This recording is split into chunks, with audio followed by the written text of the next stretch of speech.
The Babylonians were cruel conquerors. They executed the leaders of the people that they conquered. They sometimes kept men in prison for many long years. But they were not cruel masters, and we see that clearly in the book of Daniel. The majority of the people whom they drove into exile were permitted to live and work under certain conditions. Now, they definitely were not able to return back to their own land, and they were looked down upon in society as a conquered people. The conquered people now in Babylon were sometimes assigned land which they could work until if they paid heavy taxes.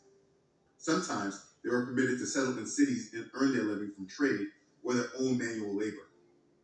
The exiles over time adjusted themselves to the new conditions.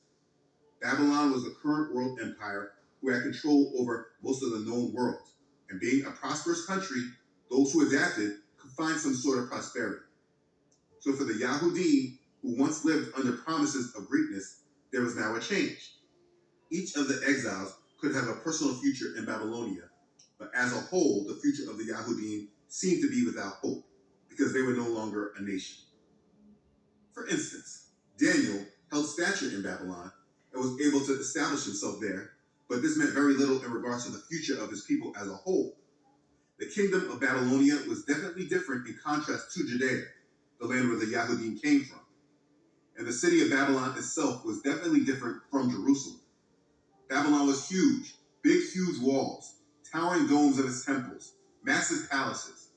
Jerusalem could be compared as a small town compared to Babylon.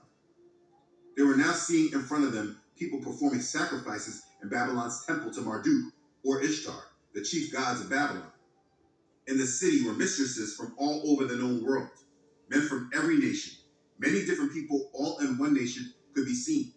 It's a melting pot, if you will, a land that consisted of many different nations. This empire is where the exiles of the Yahudim walked, and they were influenced by it. As time of their exile went on, their personal life did become easier, but they began to believe that there was no use of struggling against anything as powerful as Babylon because Yah had forgotten them. They began to become assimilated into Babylon. The way of Babylon was all about bringing people into their way. They changed their names. They changed how they ate, how they worshipped. We see many examples of this in Daniel. In Babylon, Daniel's name wasn't the Hebrew Daniel, it was Belteshazzar. And that's how it's shown in the King James Version. But that does not help you really understand what they're really doing with that name. The name was Baal-Teshazar, because they incorporated the name of their gods in their name. Their chief god was Baal. It's very much how they do in language. It's why Yah is incorporated in many of the Hebrews' names. Jeremiah or Yirmiyahu, Isaiah or Yeshayahu, Zechariah or Zechariah, Matthew or Metayahu. Yah is incorporated in their names for respect, admiration, and honor. Their names have meanings. So a name like Zechariah or Zechariah actually means Yahuwah remembers. He is incorporated in their lives. So when I hear people speak against the name Yah, they just don't really understand the culture. But understand, this was not just something that the Hebrews did. The other nations did this as well. Babylon honored their god Baal in their names, which is why we see these different names like the name of Nebuchadnezzar's son, Baal-Shazzar. So this influence is quite common. Greeks also incorporated this. Their god Zeus was incorporated in many of their names. Dionysus, Bacchus, Icarus, Olympus, Prometheus, Uranus, which is one main reason why I do not use the Greek transliteration of our Messiah's name, Jesus. I just want to point out this practice. In regards to Babylon, they were assimilating those that they conquered into Babylonia. This was the way of Babylon as we see early in Daniel.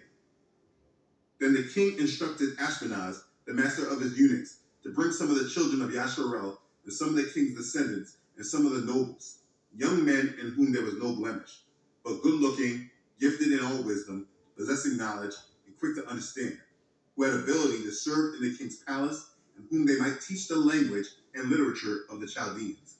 Daniel chapter 1, verses 3 and 4. The Chaldeans are the same thing as the Babylonians. The Yahudim were assimilated into Babylon, and while they were learning about their new life in exile, they had no hope about being who they were before.